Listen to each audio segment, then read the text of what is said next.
بسم اللہ الرحمن الرحیم السلام علیکم ورحمۃ اللہ وبرکاتہ۔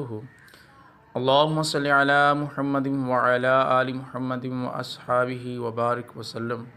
معزز سامعین کرام، ربیع الاول شریف کا مہینہ سٹارٹ ہو گیا ہے۔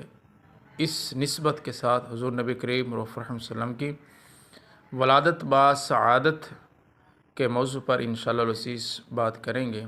تو آپ سے گزارش ہے کہ آپ اس چینل کو سبسکرائب کریں، ویڈیو کو لائک اینڈ شیئر کریں تاکہ آپ تک ہماری اسلامی ویڈیوز پہنچتی رہیں۔ ایک اور گزارش کہ آپ ویڈیو کو پورا دیکھا کریں تاکہ آپ کو مکمل معلومات مل سکے۔ تو چلتے ہیں موضوع کی طرف۔ اللہم صلی علی سیدنا محمد۔ حضور اقدس صلی اللہ علیہ وسلم کی تاریخ پیدائش میں اختلاف ہے، مگر قول مشہور یہی ہے کہ واقعہ اصحاب فیل سے 55 دن کے بعد 12 ربیع الاول مطابق 20 اپریل 571 عیسوی ولادت با سعادت کی تاریخ ہے۔ اہل مکہ کا بھی اسی پر عمل درآمد ہے۔ وہ لوگ 12 ربیع الاول کو کاشان نبوت کی زیارت کے لیے جاتے اور وہاں میلاد شریف کی محفلیں منعقد کیا کرتے۔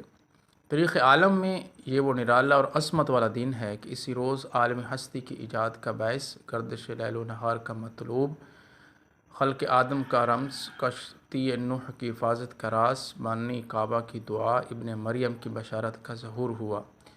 کائنات وجود کے الجھے ہوئے گیسوں کو سنوارنے والا، تمام جہان کے بگڑے نظاموں کو سدھارنے والا، یعنی کسی شاعر نے کیا خوب کہا ہے اس بارے میں کہ وہ نبیوں میں رحمت لقب پانے والا، مرادیں غریبوں کی بر لانے والا، مصیبت میں غیروں کے کام آنے والا، وہ اپنے پرائے کا غم کھانے والا، فقیروں کا مأویٰ، ضعیفوں کا ملجا، یتیموں کا والی، غلاموں کا مولا۔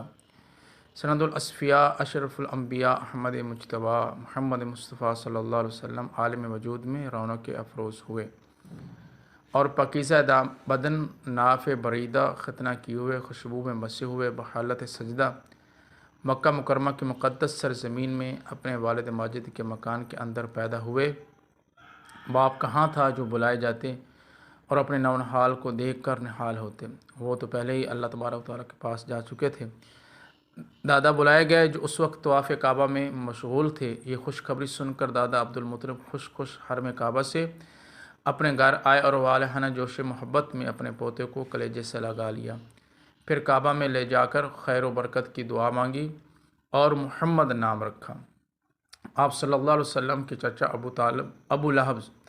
ابو لہب کی لونڈی صوبیہ خوشی میں دوڑتی ہوئی گئی اور ابو لہب کو بھتیجا پیدا ہونے کی خوشخبری دی تو اس نے اس خوشی میں شہادت کی انگلی کے اشارہ سے صوبیہ کو آزاد کر دیا، جس کا ثمرہ ابو لہب کو یہ ملا کہ اس کی موت کے بعد اس کے گھر والوں نے اس کو خواب میں دیکھا اور حال پوچھا تو اس نے اپنی انگلی اٹھا کر یہ کہا کہ تم لوگوں سے جدا ہونے کے بعد مجھے کچھ کھانے پینے کو نہیں ملا بجز اس کے کہ صوبیہ کو آزاد کرنے کے سبب سے اس انگلی کے ذریعے کچھ پانی پلا دیا جاتا ہوں۔ تو معزز سامعین کرام، یہ اعجاز تھا کہ اس موقع پر شیخ عبدالحق محدث دہلوی رحمۃ اللہ علیہ نے ایک بہت ہی فکر انگیز اور بصیرت افروز بات تحریر فرمائی ہے جو اہل محبت کے لیے نہایت ہی لذت بخش ہے۔ وہ لکھتے ہیں کہ اس جگہ میلاد کرنے والوں کے لیے ایک سند ہے کہ یہ حضرت صلی اللہ علیہ وسلم کی شب ولادت میں خوشی مناتے ہیں اور اپنا مال خرچ کرتے ہیں۔ مطلب یہ کہ جب ابو لہب کو جو کافر تھا اس کی مذمت میں قرآن نازل ہوا، حضرت صلی اللہ علیہ وسلم کی ولادت پر خوشی منانے اور باندی کا دودھ خرچ کرنے پر جزا دی گئی، تو اس مسلمان کا کیا حال ہوگا جو حضرت صلی اللہ علیہ وسلم کی محبت میں سرشار ہو کر خوشی مناتا ہے۔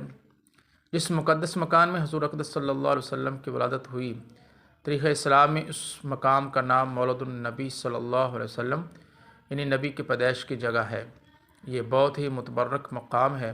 سلاطین اسلام نے اس مبارک یادگار پر بہت ہی شاندار عمارت بنا دی تھی، جہاں اہل حرمین شریفین اور تمام دنیا سے آنے والے مسلمان دن رات محفل میلاد شریف منعقد کرتے اور صلاۃ والسلام پڑھتے رہتے تھے۔ چنانچہ حضرت شاہ ولی اللہ صاحب محدث دہلوی رحمۃ اللہ علیہ نے اپنی کتاب فیوز الحرمین میں تحریر فرمایا ہے کہ میں ایک مرتبہ اس محفل میلاد شریف میں حاضر ہوا جو کہ مکہ مکرمہ میں 12ویں ربیع الاول کو مولد النبی صلی اللہ علیہ وسلم میں منعقد ہوئی تھی۔ جس وقت ولادت کا ذکر پڑھا جا رہا تھا تو میں نے دیکھا کہ یکبارگی اس مجلس سے کچھ انوار بلند ہوئے۔ میں نے ان انوار پر غور کیا تو معلوم ہوا وہ رحمت خداوندی نازل ہو رہی ہے۔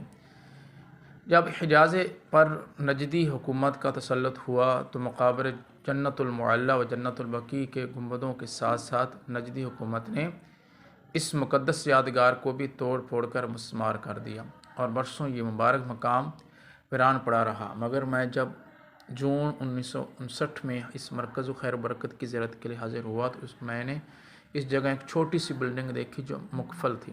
بعض عربوں نے بتایا کہ اب اس بلڈنگ میں ایک مختصر سی لائبریری ایک چھوٹا سا مکتب ہے۔ آپ اس جگہ نہ میلاد شریف ہو سکتا ہے نہ صلاۃ والسلام پڑھنے کی اجازت ہے۔ میں نے اپنے ساتھیوں کے ساتھ بلڈنگ سے کچھ دور کھڑے ہو کر چپکے صلاۃ والسلام پڑھا اور مجھ پر ایسی رقت طاری ہو گئی۔ سب سے پہلے حضور صلی اللہ علیہ وسلم نے ابو لہب کی لونڈی حضرت صوبیہ کا دودھ نوش فرمایا، پھر اپنی والدہ ماجدہ حضرت آمنہ رضی اللہ تعالی عنہا کے دودھ سے سیراب ہوتے رہے، پھر حضرت حلیمہ سعدیہ رضی اللہ تعالی عنہا آپ کو اپنے ساتھ لے گئیں اور اپنے قبیلے میں رکھ کر آپ کو دودھ پلاتی رہیں اور انہی کے پاس آپ صلی اللہ علیہ وسلم کے دودھ پینے کا زمانہ گزرا۔ معزز سامعین کرام، شرفۂ عرب کی عادت تھی کہ وہ اپنے بچوں کو دودھ پلانے کے لیے گرد و نواح دیہاتوں میں بھیج دیتے۔ دیہات کی صاف ستھری آب و ہوا میں بچوں کی تندرستی اور جسمانی صحت بھی اچھی ہو جاتی اور وہ خالص اور فصیح عربی زبان بھی سیکھ جاتے تھے، کیونکہ شہر کی زبان بحر کے آدمیوں کے میل جول سے خالص اور فصیح و بلیغ زبان نہیں رہا کرتی تھی۔ معزز سامعین کرام، ہم یہاں پر یہ ویڈیو ختم کرتے ہیں۔ انشاءاللہ العزیز اگلی ویڈیو میں حضرت حلیمہ سعدیہ رضی اللہ تعالی عنہا کیسے مکہ تشریف لے کے آئیں اور وسلم کو مکہ سے اپنے قبیلے میں لے گئیں، باقی ویڈیو کا باقی حصہ انشاءاللہ العزیز اگلے حصے میں کریں گے۔ آپ سے گزارش ہے چینل کو سبسکرائب کریں، ویڈیو کو لائک اینڈ شیئر کریں تاکہ آپ تک ہماری اسلامی ویڈیوز پہنچتی رہیں۔ السلام علیکم ورحمۃ اللہ وبرکاتہ۔